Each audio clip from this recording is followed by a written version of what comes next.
فرماندار گشتی هزن سوریه دموکراتیک مظلوم عبدی د جوینا لجنه شیورمندی جبو پشتگیری کمیته دانستاندن انا باکور روجلات سوریه لباجار طبقه هاتل دارخستن د آخفی د جوینه د مظلوم عبدی بریا زومه گوتارک پیشکش کر او گوت او بشامه را گهیشتنه جهف فهم کرنه که هفبش و ده دیالوگ بدومینن.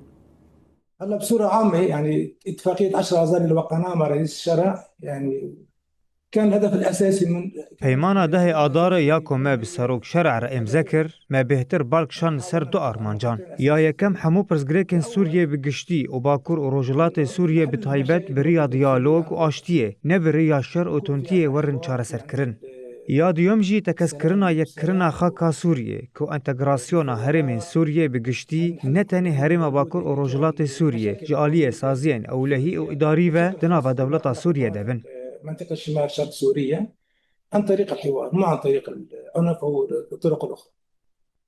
توصلنا إلى تفاهم مشترك فيما يتعلق ام گهشتنا جهف فهم کرنه که هف بش درباره انتگراسیون سازیان با اوایکی که اولهی هرم مسوگر بکه. نحن نريد أن يتم فتح المعابر الحدودية.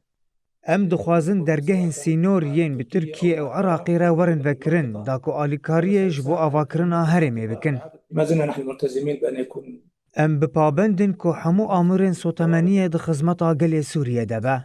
يعني البترولية الموجودة هي تكون ملك كل سوريا. الحل في سوريا يجب أن يكون لا مركزي. چاره سرکرنا سوریه دوی بن نابندی بونه با و اف یک جی جمره گلکی گرنگه. وفيما يتعلق بالشمال شرق سوريا جبو باکور و روجلات سوریه لگل مواته یک دیار هیا. ام دخوازن زاروکن هرم ربا بریا هرمین خوابکن. عودة المهاجرين وگرا کوچبران بندکی بن گهج پیمانا ده آداری بو.